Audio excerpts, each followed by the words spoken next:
Through the stories shared on the show, you will find real-life triumphs of adversity. Triumph and adversity, inspiration and motivation. Grab a hold of your life. Grab a hold. It's time to be determined to set your goals and achieve them. Achieve your goals. Set your goals high. Set them high. Reach for Mars. If you land on the moon, it's still a huge moral victory. Reach for Mars. Get ready to be inspired on The Determined Show, hosted by Mark Garman. The Determined Show.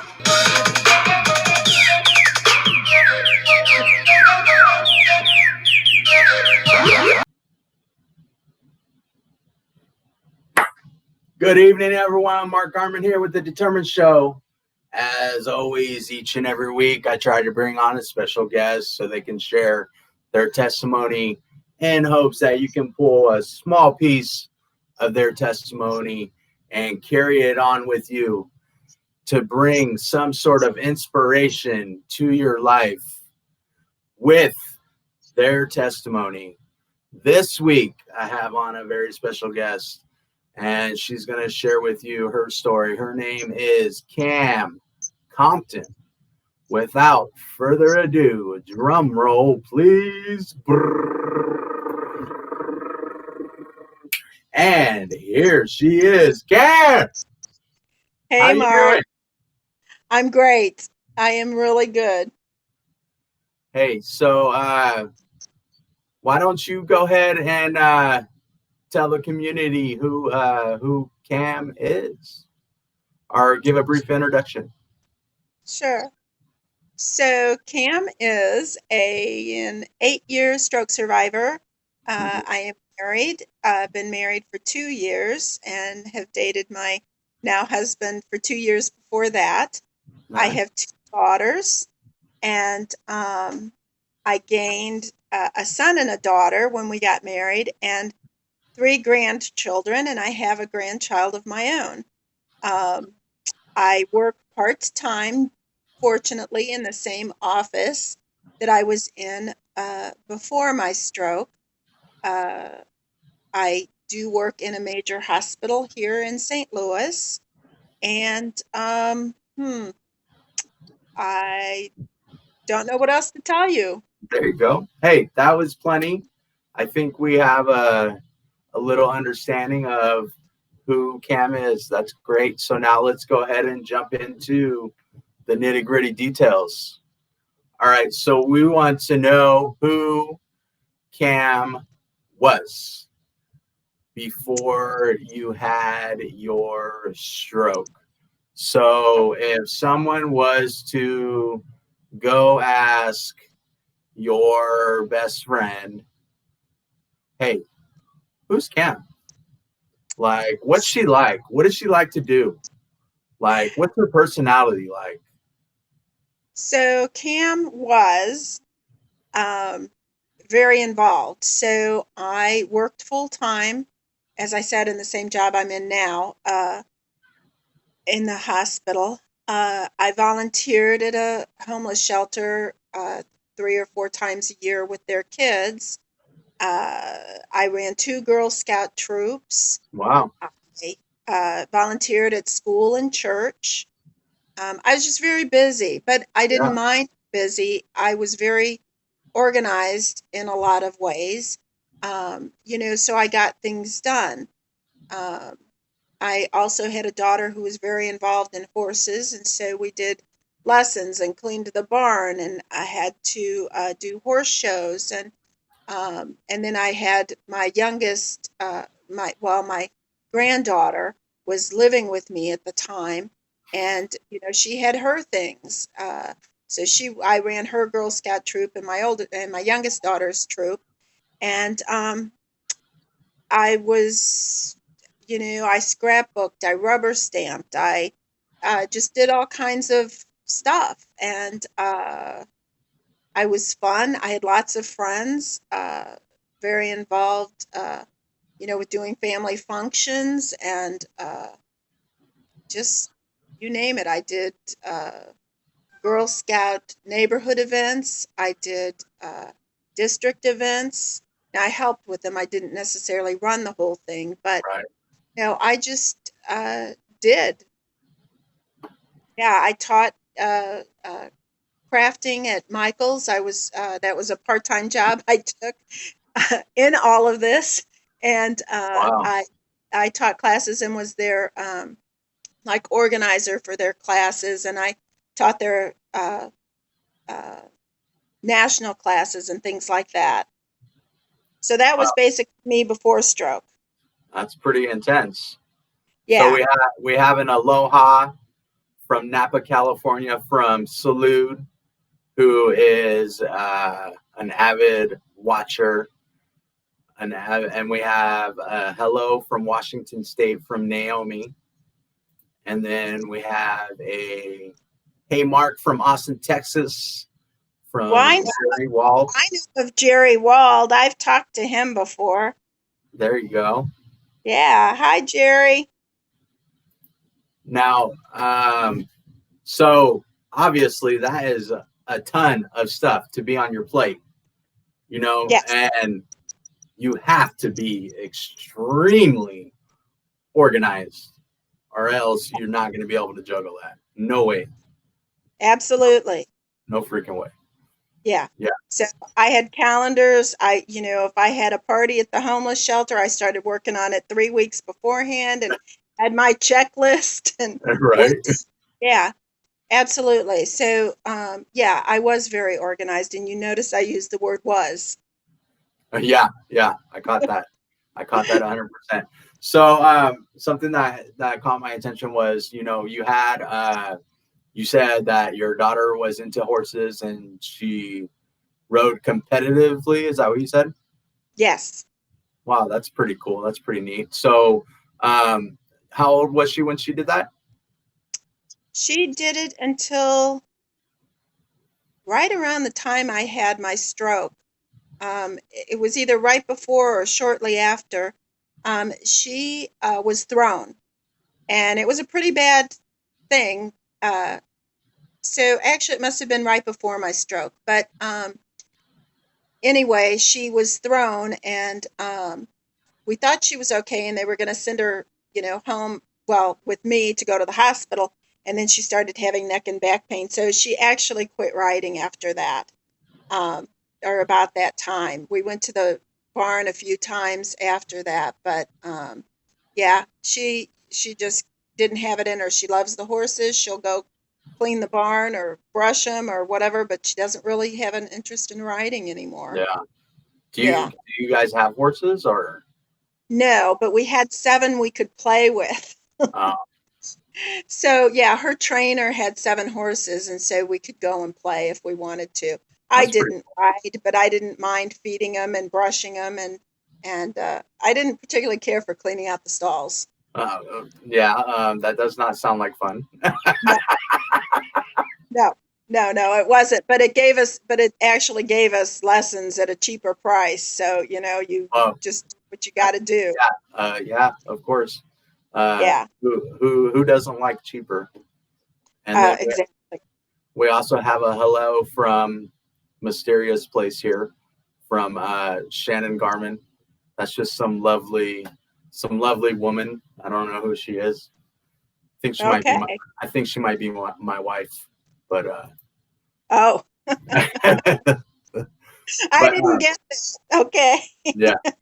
So and then you said also that you had 2 daughters, right? Yes, I have 2 daughters. 2 daughters. Yeah. And what's the age difference between the 2 daughters? So they're about 12 and a half years different. So yeah. So There when you my go. youngest was born, the older one was about 12, a little over 12. Yeah. So Yeah. you had a constant babysitter. Yeah. Tried not to use her like that, but yes, we Man, did. that is one lucky daughter you have. My it's my sister and I. We're 2 years apart, and then we have 2 younger brothers, and the age difference between my younger brothers and I are 9 years and 11 years. Man, Oh, we were watching those kids left and right, almost like every weekend. yeah. Yeah. Yeah, so she was pretty lucky then, I'm taking it. Oh yeah, for sure, 100%. That's why my mind went right to that. You know what I mean? But Oh, yeah, yeah, I can see that. yeah, But, yeah, I tried not to do that. yeah, yeah, but that age difference is pretty awesome.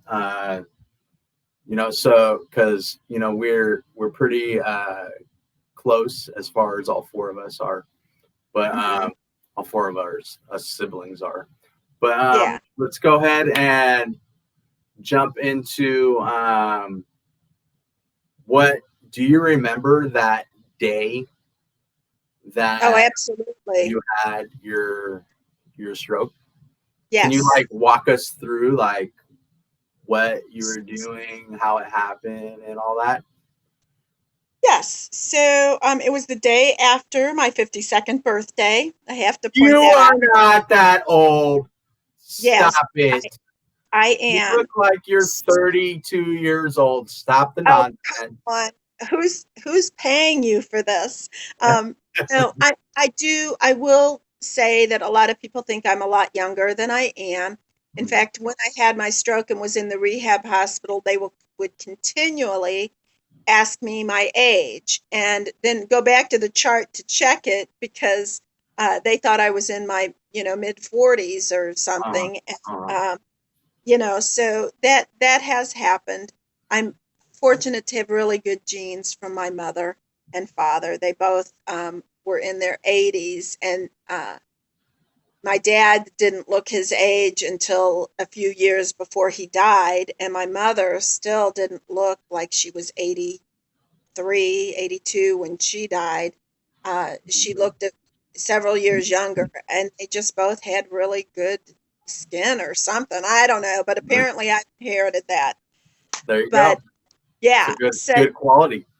so I'm 60 now. Ah! But Wow, anyway, man, yeah.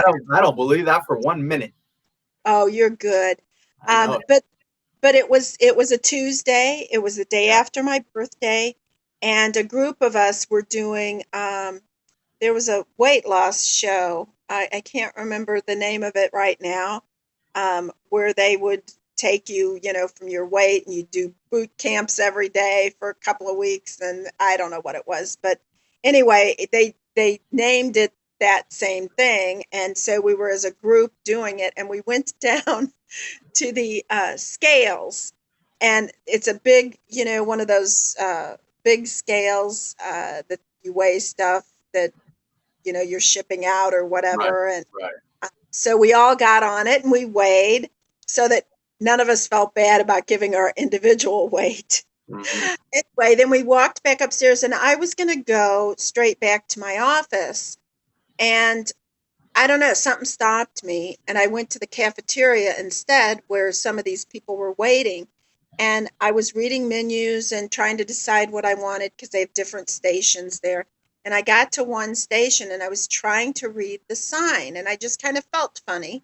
And then everything started moving like we were having an earthquake. And um, I thought it was an earthquake. Hmm. Literally, nobody else was panicking but me. So I finally realized it was me and kind of backed myself into a corner.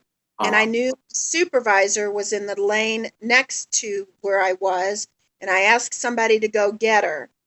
And they did. And she came over and she was like, "Oh my gosh, what is wrong?" And I said, "I don't know." And at that point, I lost all upper body strength. I couldn't hold myself up, yeah. straight up. And so they got me into a chair, and then somebody got a wheelchair, and they wheeled me down to the ER. And everything that moved was just, I was nauseated. I even started vomiting at one point. It just, I couldn't, I had to keep my eyes shut, and even then I could still see movement. They finally got me back there to into the room. It was a busy day there, and they took me through all the right questions and stuff, but I never showed signs of stroke. But they did all of those signs. They made me walk around the room. I was fine. they released me with a diagnosis of vertigo, which, okay. I didn't know any better. Right. So I went to the on-site pharmacy and got a prescription for vertigo and got in the car. Unfortunately, my mom was driving because as we left the complex, she made a right turn and I blacked out. Granted, it's only a couple of seconds, but when I came back, I couldn't tell you if I was upside down, right side up, inside out, whatever. It took me Yeah. a minute to compose. She made a left turn. I was fine. And Yeah. I told her, I said, we got to go back to the hospital. I said, something just happened. Something's wrong. And so she made a right turn, and guess who blacked out again? Wow. So I That's don't a know trip. if it was because my stroke was on the right side, but every right turn we would make, I would black out and then I would be disoriented. So we got Yeah. back, and so I had been admitted to the emergency room the first time like about 11:30, and they released me about 4:30, and we were back there before 5. And they wanted me to sign in again, and at that point I couldn't even hold myself up. I couldn't move. I had to have help with anything that I did. I didn't even know how to get out of the car.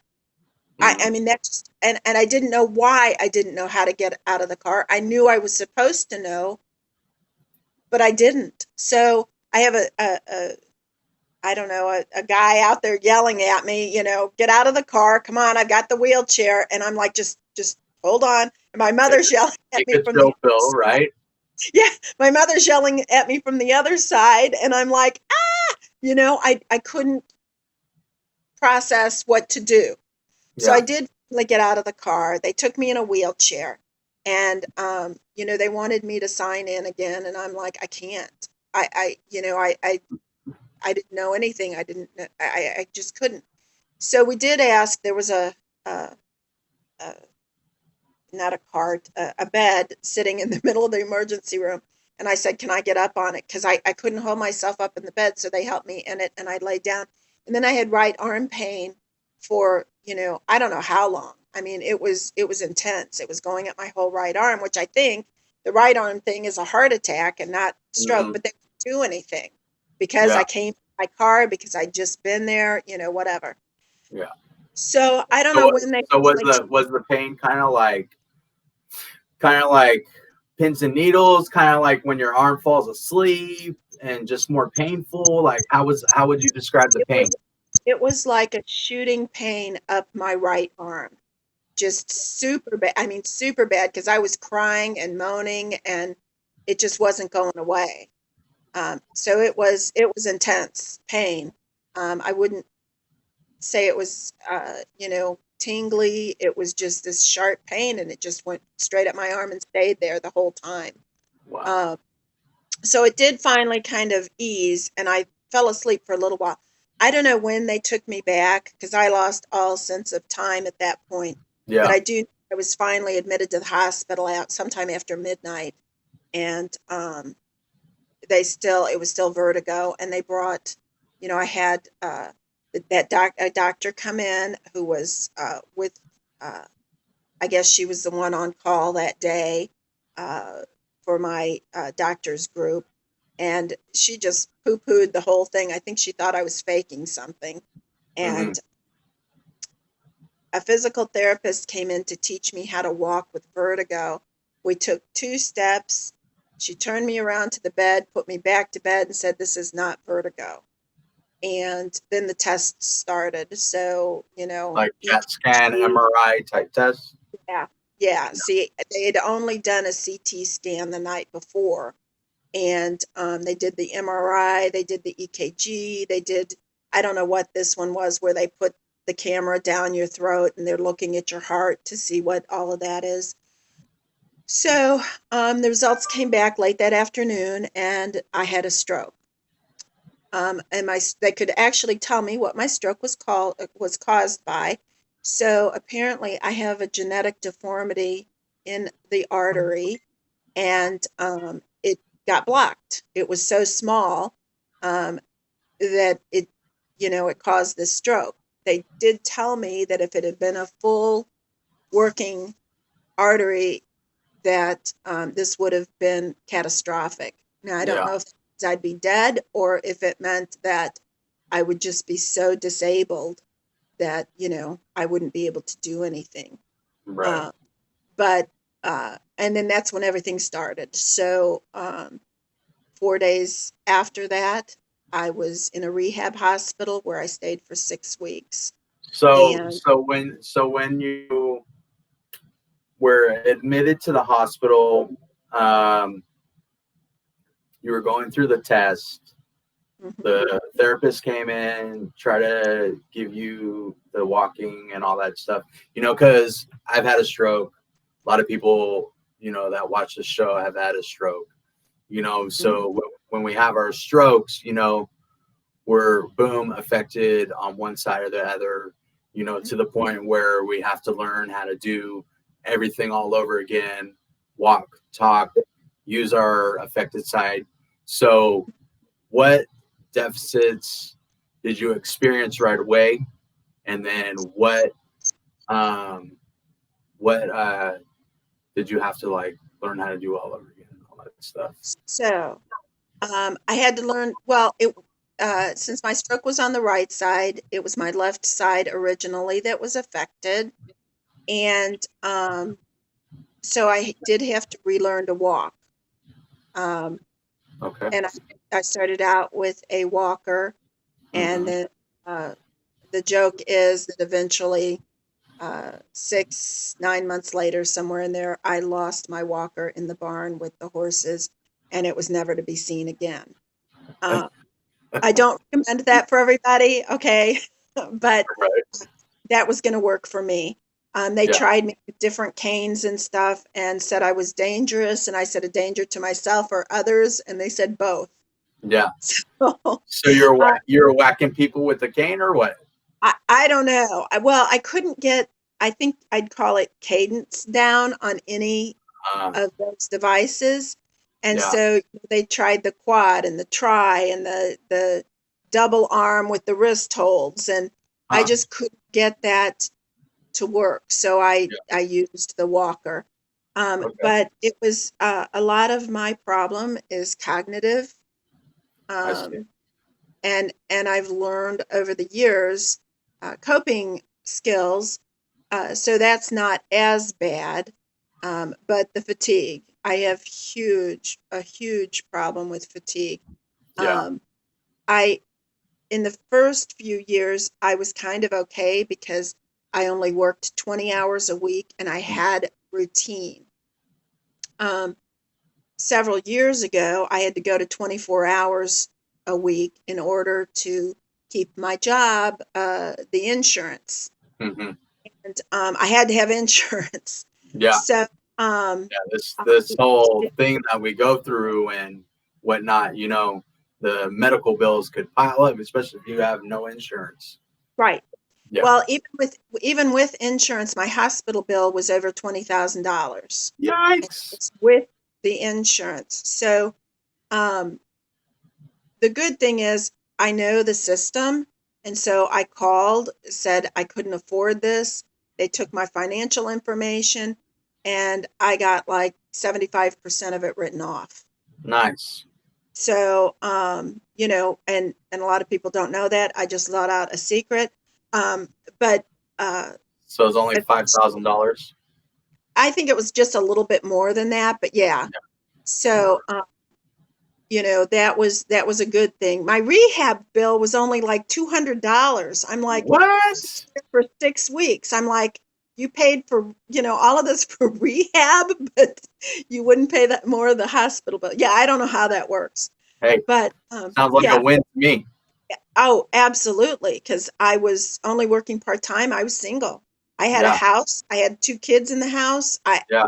You know, and I did get disability, long-term disability that I had paid into through work, and but still, that doesn't equal the salary I used to make. Right. So even then, that was a hardship. But yeah, so I spent 6 weeks learning how to walk, uh, treating some of my cognitive problems, learning how to try to dress myself, bathe myself, all of that. Um, I had goals and everything, and I met those. And then they released me after 6 weeks because, again, insurance wouldn't cover anymore because I mean, I was still making progress, but they felt that I could be at home. So Yeah. I ended up being able to have about a year and a half of outpatient services by the way everything fell. So um, I did the first set, and then we got approved for about 6 to 8 or something more visits, or 12. I don't know what it was. And then they were going to cut me off. And the nurse from the insurance company called me. And I said, look, I'm not safe yet in my own house. So I got enough visits to take me almost to the end of the year. And then, of Right. course, at the beginning of the year, you get new visits. So I spaced my visits out and was able to do that for another 5-ish or so months. And my speech therapy ended. I'm considered high functioning brain injury. So at one point there was nothing else they could do. They had done all the games, all the tests, all the, everything in their, I don't know, book that Yeah. they could do. So, I stopped that part of it, but I did continue the occupational and the physical therapy as long as I could. And then when I got home, I was already home, but and after that, I made up my own therapies. So I did non-traditional things like took my granddaughter and we went and learned archery because it Wow. was so. And this is where I have to say, so my end result in my disability is my left leg and my right arm. And the only thing I can tell you is I'm a redhead and I do not follow instructions. Hmm. So it didn't end up all being on my left side. My left arm is stronger than my right arm. Hmm. How it happened, I don't know. But yeah, so we did archery because it made me pull back my arm and Yeah. hold the bow and, shoot, try to keep everything steady.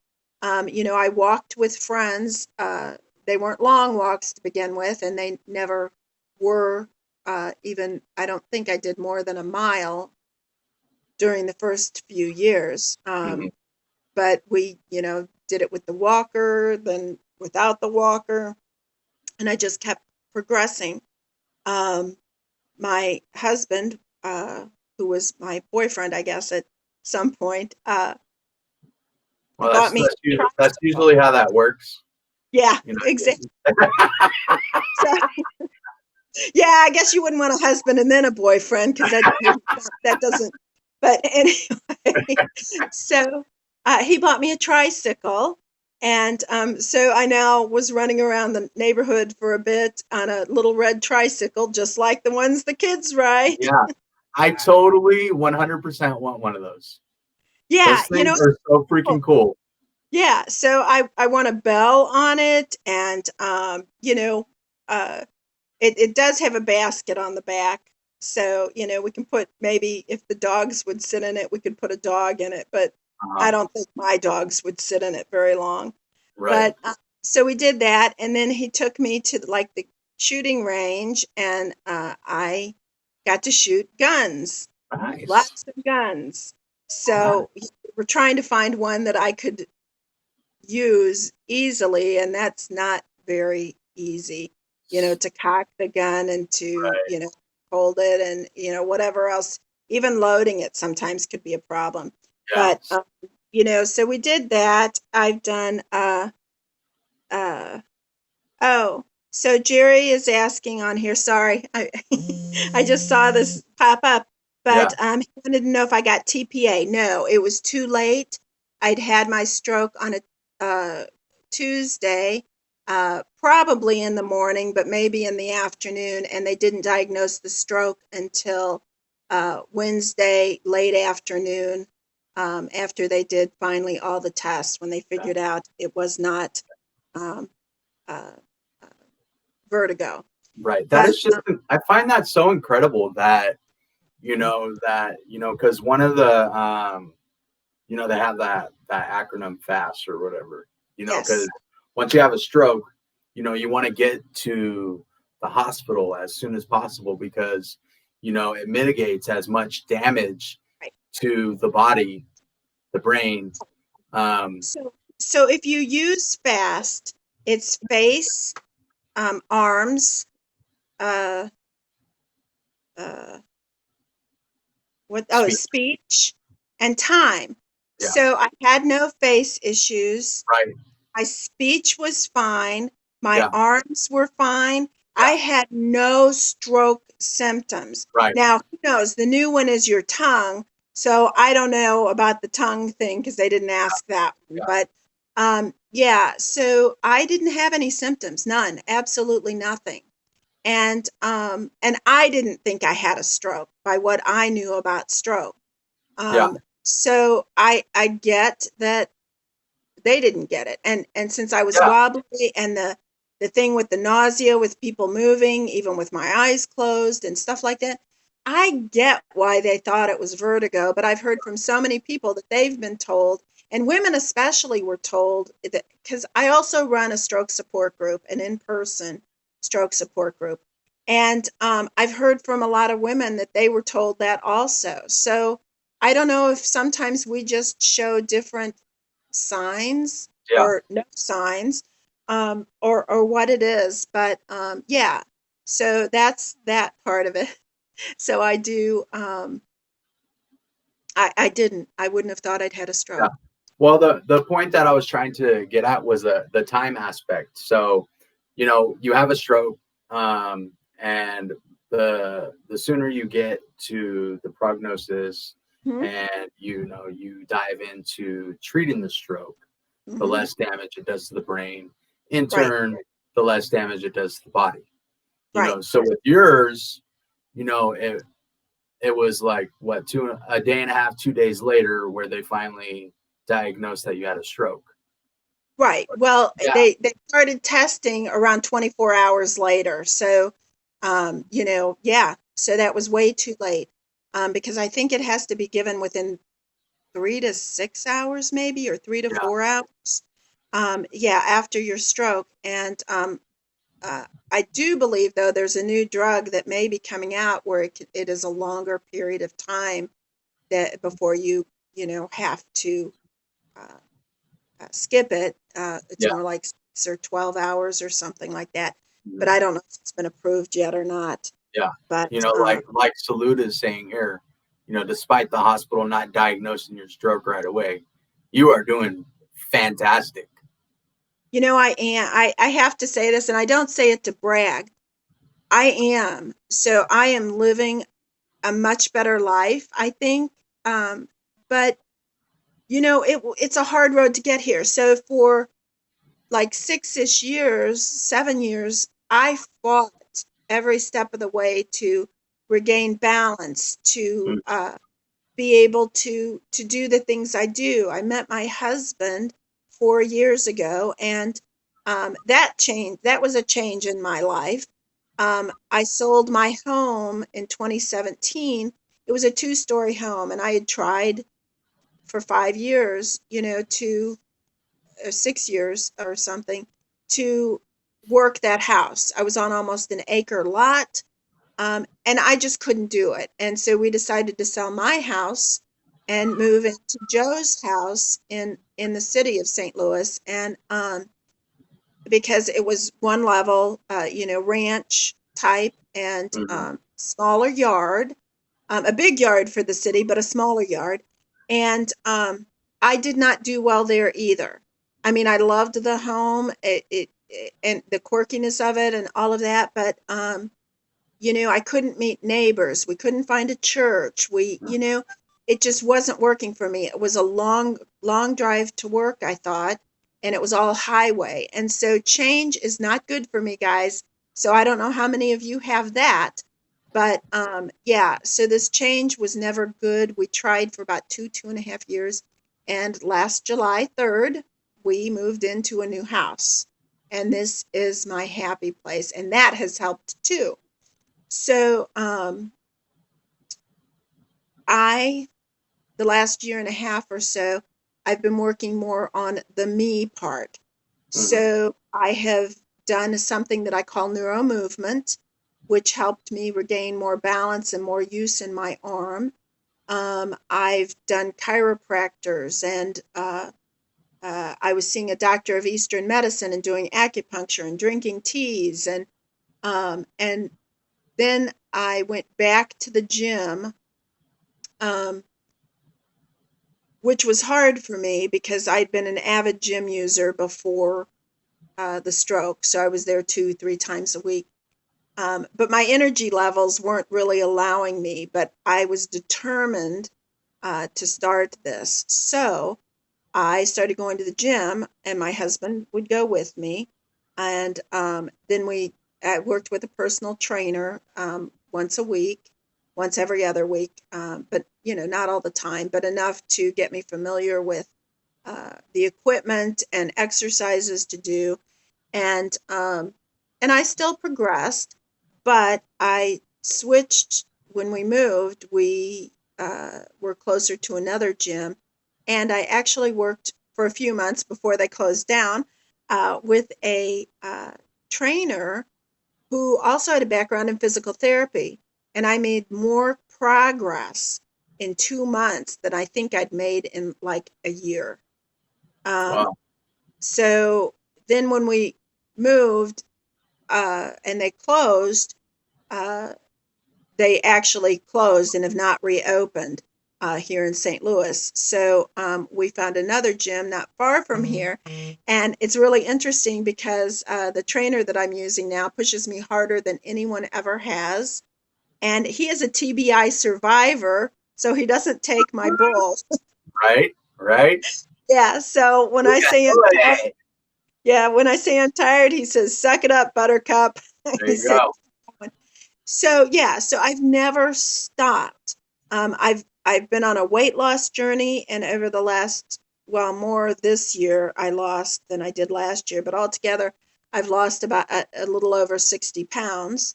Good for Um, you. yeah. Bravo. So, but it is a process. It really is a process.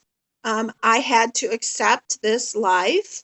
Yep. Uh, I had to find purpose in this life, and I had to practice gratitude. There you go. So, every day I would wake up and I'd be thankful to be alive another day. I would be thankful for the sunshine, the rain, whatever I could find. And Yeah. then I would add to it so that I'm grateful for my husband, that I Yeah. woke up this morning, for the sunshine, for my new house, for living on a lake, for having a Yeah. boat, whatever it is. And in purpose, I found a purpose. It doesn't matter what your purpose is. If you feel compelled to call people and check on them, that can be your purpose. My Boom. purpose has been helping stroke survivors. So I run a stroke support group here in St. Louis, and I have 2 pages. I don't really post on them enough as I should, but one is Second Chance Stroke Survivors, St. Louis. There you go. The other is my stroke support group page, and it's Miracles in Progress. And as I said, we meet in Chesterfield, and those are my 2 pages. But I found the purpose. I have to tell you, 5 years ago, 4 years ago, 3 years ago, whatever, I didn't like me. I Yeah. didn't like this new me. Yeah. I wanted the old me back. Now, I think it was more like a couple of years that I started accepting who I was. Now, I'm still the old me to an extent, but Right. I'm a new me, and Yep. I've redone myself a bit, to be who I am now. And I like her. I like Cam. She's There you pretty go. funny, she's quirky, she's, forgetful. I think it's because you changed your name, Cam. Oh yeah, that's true. Right. Yeah, I do. And the story behind that, guys, is my full name is Cameron. And I went by Cammie for a long, long time, and then I shortened it because, as I was getting older, I felt Cammie was kind of, juvenile. So I'm Cam. So I'm Cam now, and yeah, that could be too. Right. I keep changing my name, There you go. but One of the things that I preach, Cam, yeah, is it's all about PMA, positive mental attitude. yes, So that is extreme, and you obviously touched on it. So it's all about positive mental attitude, and it's extremely important in hmm one's recovery. If they're not in the right headspace when hmm they're doing their recovery, it's going right, to be extremely hard for them to progress in the recovery. right, And as you were telling your story, I was kind of like, obviously I was listening, but I was kind of like I was kind of like taking in what you were saying, and I was noticing that, as you were talking, that you were you were talking saying how you were becoming more happy with hmm where you were at, moving into a new place, finding your soulmate, this and that, and then so it seems like the PMA kind of started kicking in a little bit, and then you talked about how your physical therapy, you made more progress in that physical therapy in that 6-month time span than you had that whole time. So that's kind of like why I preach so much on the importance of PMA, positive mental attitude, because that's such a powerful, yeah. powerful thing. The So, brain. Go ahead. Go ahead. no, I'm sorry. So I was just going to tell this little story that I tell all the time. But, in my stroke support group, we had a dentist come in who was a one-handed dentist. Now, he didn't have a stroke, but his symptoms were stroke-like. So he was paralyzed on one side. But one of the things that I took out of that, well, there were a couple. One is, how the heck do you become a dentist one-handed? Right. But he fought for that, and he worked at it, and he did it. And apparently he was very successful because he was telling us, he flew planes, and not just one. He'd had over the years several different ones and different kinds, and whatever. He played golf. But his story was basically his wife took care of him. Everything that he did, she dressed him, she fed him breakfast, and he stayed around. And one day she said, "I'm leaving." And he goes, "Well, how am I going to get dressed?" And she said, "You're going to figure it out." He said, "What about my breakfast?" "You'll figure it out." Well, she came home. His shirt was buttoned wonky. His shoes weren't tied. I don't know if he ate like, dry cereal, but, Yeah. and from that day forward, he worked very hard to get better, worked hard to get back to dentistry. And he said, the one thing you have to do is take the word can't out of your vocabulary. He said it Exactly. doesn't belong there because you can. He said, "Look at me. I'm a one-handed dentist. Who does that?" Right. And seriously. So I thought about that, and most of the time I did not say can't. I would say I can't do it right now, but I am striving towards that goal. Mhm. But I basically did not say that I can't do that. Right. I still things that I try to do. It's a lot harder, but it may take me 10 years. It may take me, 2 more weeks. I don't know. Mhm. But yeah. So take the word can't out of your vocabulary. There you go. Yeah. Now, you were saying how you have uh, a group. Is it a group or is it what is it? A stroke group? Yeah, it's That, a stroke support group. So we meet twice, well, not right now. We meet twice a month, and at a different time. So like a Saturday, the first Saturday of the month, we meet like at 10:30, and the third Monday of the month we meet at 3 o'clock, trying to meet everyone's needs. So we can have anywhere. I've had one person to 18. We're a Wow. fairly small group. Well, that's still a pretty good following. Yeah. So, but most of the time it's smaller. Yeah. Most of the time it's like five-ish, maybe 6 or 7. That's the norm. Yeah. But it's a small group. I don't usually schedule speakers because I think a lot of people need to talk about themselves, especially those that are newer. And we meet at the rehab hospital where I was. So they bring the patients in who aren't having therapy, and they join us. So there's a lot of questions and a lot of anger and stuff. So those of us that have been in this for a long time kind of try to work with them and tell them Right. what we know.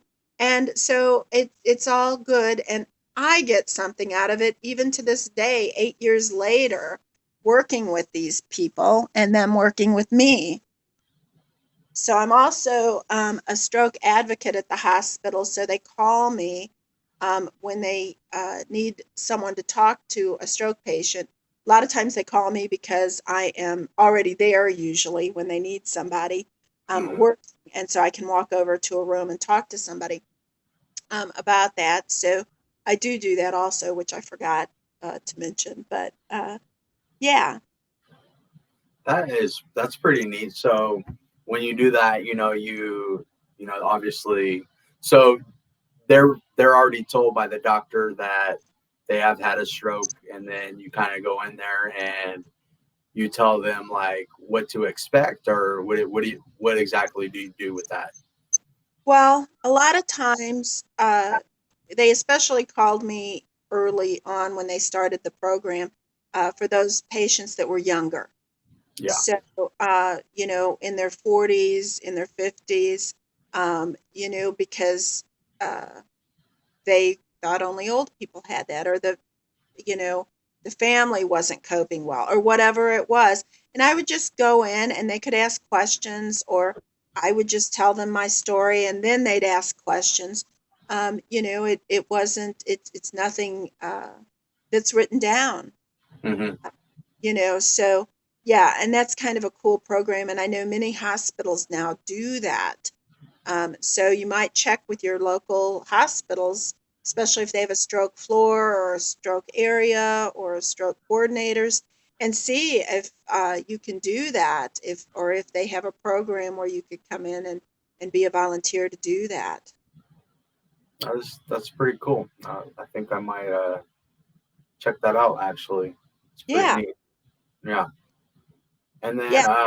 yeah, I'm kind of going backtracking a little bit just because I'm curious. Mhm. So you had your stroke when you said you had your stroke when you were 52. 52, Yeah. and that would have made your kids how old? So my oldest daughter was already out of the house, but my youngest was 15ish, 16. Mm, Uh, I had it, so she was still in high school. right. And my granddaughter that was living with us, she was 10. So Wow. I think that would make her in the second-ish, third grade, maybe. Hmm. I remember, but yeah. So So what was the impact on your kids? my 10-year-old granddaughter took it pretty well. I think she was scared, but she did fine. My teenager, my Kelsey, it's funny because when back to school shopping came up, we would go shopping, and she would like run to the store, get out of the car, say, "Oh, just hang out in the store and I'll find you when I'm ready to check out." So me being a parent, followed her uh, and tried to pick out stuff to help her. yeah. And I'd yell across the store even if I had to, just to embarrass her because I knew exactly what she was doing. Right. Um, which she didn't like.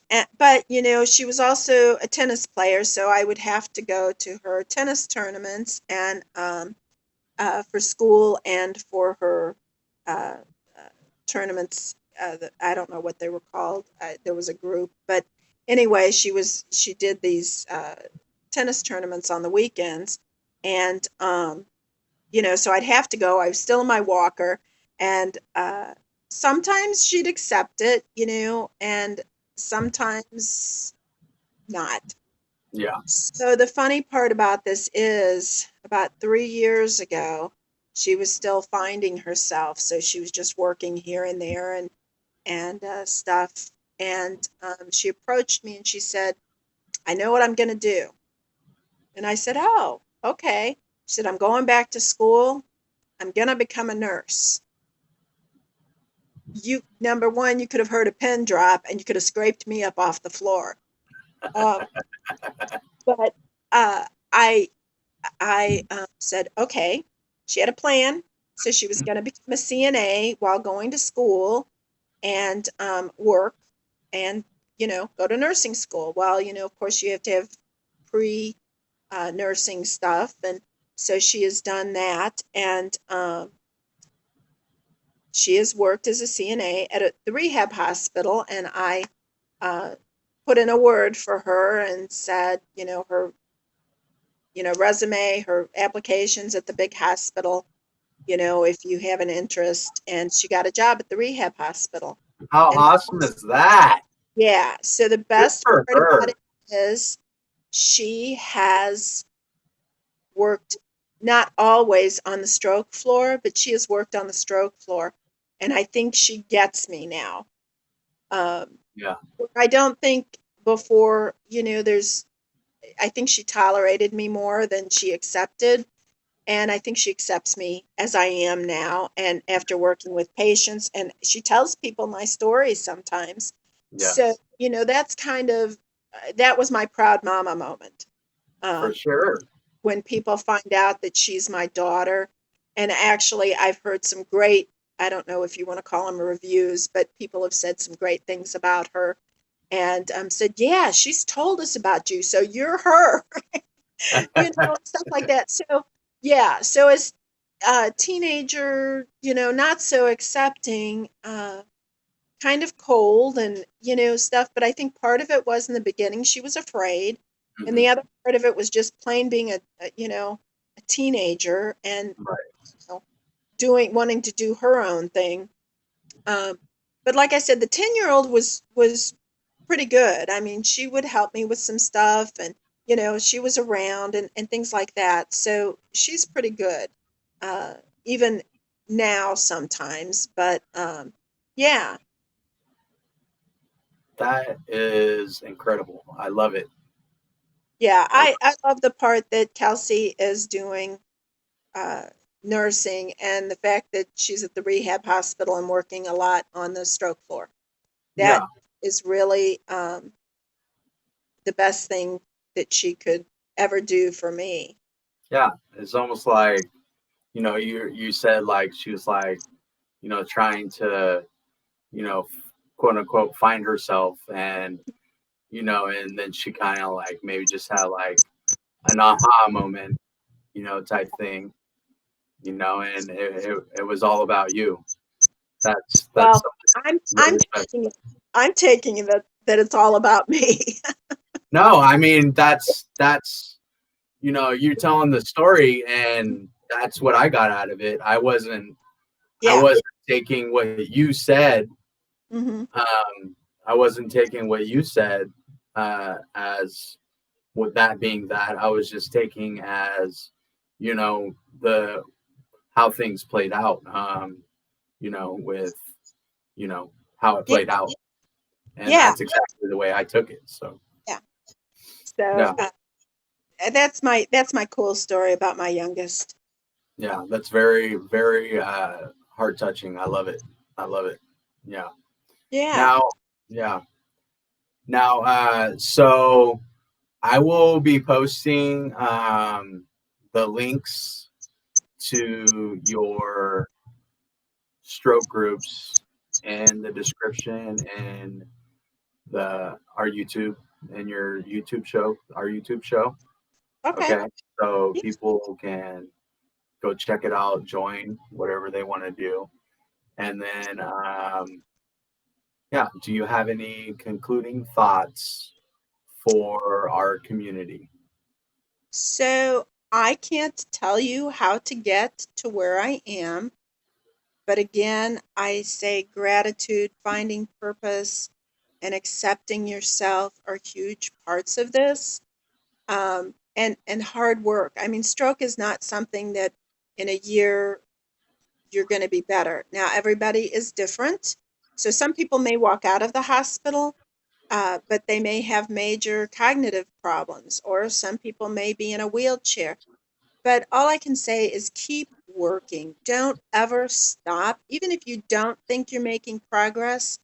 Um, because real quick, my house was two-story that I originally had, and so the stairs were difficult. So when we moved to the ranch, I didn't have stairs and I didn't have to mess with them. And the new uh, house that we have has stairs to get into the house. In the behind the house where I can also come in, there are no stairs. But to get to the bedroom, which is the only thing on the second floor, there are stairs. There are a lot of stairs. And I didn't realize how not doing the stairs was going to affect me. So it has taken me a while to be able to get up and down these stairs a little more easily again.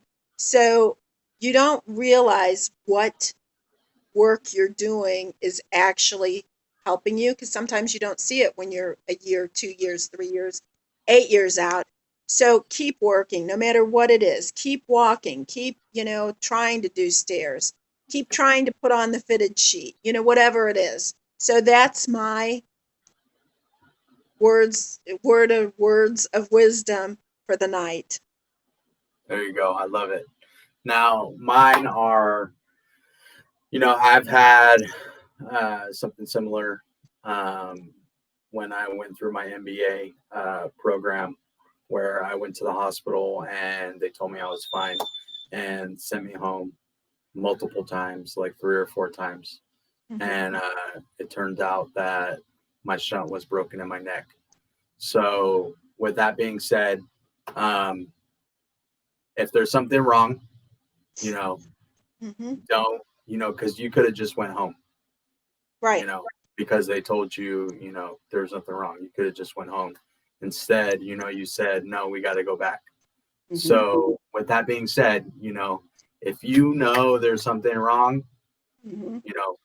go back and get checked out, even if they sent you home and said that you were fine. Right. Go back and get checked out. You demand answers. You say, hey, no, look, I came in because of XYZ. You told me LMNOP, but XYZ is wrong. Okay. Yeah. Like, let's get this checked out. Let's get it figured out. So those Absolutely. Don't ever let symptom go. If you think something's wrong, usually your intuition is correct, and keep going, or go someplace else, or call your physician also. Who knows? But keep fighting for it, because if I had just gone home, who knows what would have happened? Probably nothing, because nothing happened in the 24 hours or so, before they figured it out, or started the testing. But yeah, absolutely, keep pushing. With not to take over what you were talking about, but I went to 4 different hospitals, for my shunt. Hmm. 4 different hospitals, and the 3 told me that there was nothing wrong with me. Yeah. So yeah, like you said, keep going. Different hospitals, keep going. Right. Yeah. If there's something wrong, go. Yeah. Yeah, or at least call your physician and see what they say too, and maybe they'll get you, admitted right away, or maybe they'll call the ER physician and say, this person doesn't usually call me and doesn't usually go to the emergency room, and something's wrong when they do this. So, whatever you can do to get that going, especially if you've already had a stroke. I know some people go at every little cough or whatever, but there are those of us who don't go unless we really know that we need it, and our doctors know that, and they will usually advocate for us also. Yeah, 100%. Now, Cam, I conclude. Thank you so much for coming on and sharing your testimony with the community. It was fantastic. I loved having you on the show, and Yes. it was awesome meeting you. Yeah. So I can't wait to talk with you on my show. for sure. Yes, because that'll be fun. But just like this was. So I really enjoyed this because, number one, I love talking about myself. And number two, I love talking. I just love talking. I'm a talker. I couldn't tell. Oh, really? Okay. All right. So I conclude all of my shows with the prayer. So let's go ahead and get to it. All right. All right. Dear Heavenly Father, thank you so much for guiding our paths, intersecting our paths between Cam and I so that we can join forces and come onto live feed and share our testimonies in hopes that we can bring light, shed light into someone's life and and give them power and strength and courage to move on with their recovery process. In Jesus' name we pray. Amen. Amen. All right, Cam. I'm going to put all the stuff in the description for you. All right. Thank you so much. Love it.